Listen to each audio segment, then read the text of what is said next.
Carlos, por que adoecemos e qual a importância da resolução dos conflitos biológicos, segundo a técnica de sincronização bioenergética? A doença é um fenômeno complexo que pode ser explicado por diversas razões, incluindo fatores biológicos, ambientais, genéticos, psicológicos e sociais. No entanto, uma perspectiva interessante e complementar é a ideia de que as doenças surgem devido a desequilíbrios energéticos no corpo.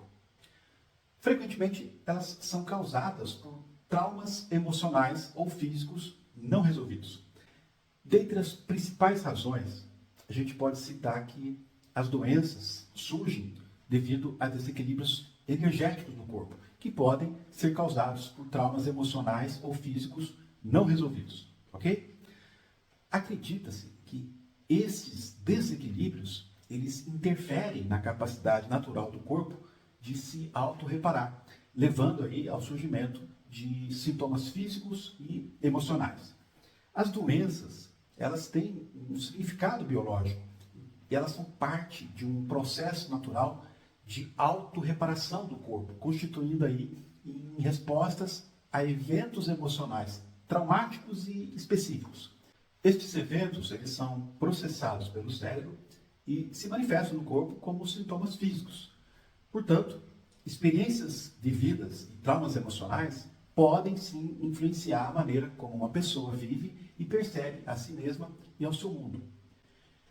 E isso pode ter implicações sérias na saúde, uma vez que padrões emocionais e comportamentais não resolvidos podem contribuir para o estresse e outros fatores que afetam aí o bem-estar físico. Numa terapia de sincronização bioenergética ou de solução de conflitos biológicos, aquilo que é chamado de doença, na verdade, já é o próprio corpo tentando se curar. Não fosse por isso, o corpo já teria perecido. Por mais paradoxal que isso seja, a gente não pode perder de vista que a Mãe Natureza é perfeita e sempre benevolente, concedendo a cada pessoa, inerente à sua natureza, um poder de autorreparação da saúde.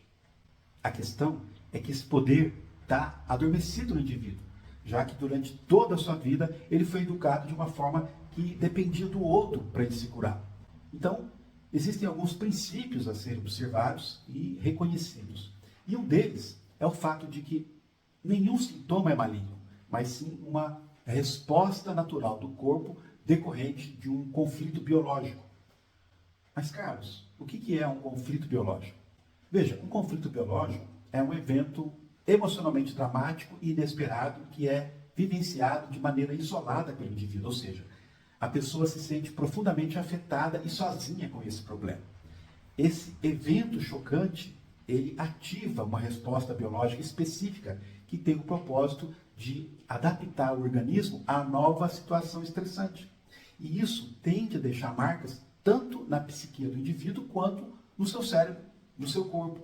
Os ossos, músculos, ligamentos e cartilagens podem ser afetados se uma pessoa passa por um conflito de autodesvalorização, por exemplo.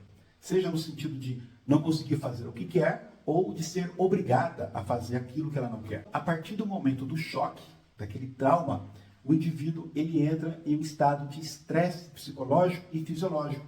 E isso pode levar a alterações físicas ou funcionais em órgãos específicos. Um conflito de perda pode afetar um coração, enquanto que um conflito de separação pode afetar a pele.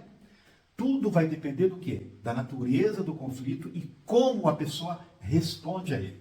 Se o conflito for resolvido, o corpo entra numa fase de recuperação, onde os sintomas podem se manifestar enquanto o corpo trabalha para retornar ao seu estado natural, ao seu estado de equilíbrio, de homeostase. E essa fase, ela é caracterizada por um aumento na atividade parasimpática do corpo, de reparo, descanso e digestão. É aquela atividade que traz o corpo à sua capacidade de se autorreparar. O que é importante, pessoal? Entender que a doença ela é um fenômeno que a gente pode chamar de multifacetado, ou seja, que pode ser compreendido a partir de várias perspectivas.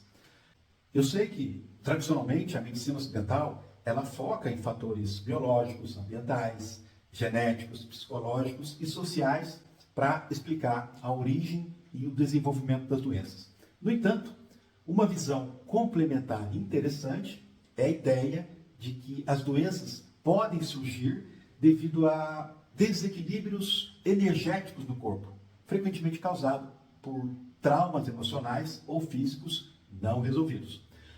Os fatores biológicos incluem a presença daquilo que a gente chama de patógenos, ou seja, os vírus, bactérias, fungos, disfunções metabólicas, desequilíbrios hormonais e as chamadas deficiências nutricionais. Os fatores ambientais abrangem a exposição a toxinas, poluentes, radiação e condições de trabalho adversas. Os fatores psicológicos incluem o estresse, a ansiedade, depressão e outros estados emocionais que podem afetar a saúde física. Por exemplo, o estresse crônico ele pode levar à hipertensão e doenças cardíacas. Os fatores sociais envolvem o contexto socioeconômico, envolve o aspecto do suporte social, do estilo de vida, de hábitos culturais. Por exemplo, pessoas em situações de pobreza extrema têm maior risco de desenvolver doenças devido à falta de acesso a cuidados de saúde básicos, que sejam adequados. E, de acordo com a perspectiva energética, o corpo humano ele é visto como um sistema de energia em constante interação com o ambiente. Então, desequilíbrios energéticos podem ocorrer devido a quê? Devido a traumas emocionais ou físicos não resolvidos, levando ao desenvolvimento de doenças. E, então, eu sugiro que você clique no link da descrição desse vídeo para saber como botar a sua coluna no eixo. Por quê? Porque você e a sua família merecem esse benefício. Mas não se esqueça de curtir, comentar e compartilhar essa nossa coluna. A gente se vê no próximo intervalo.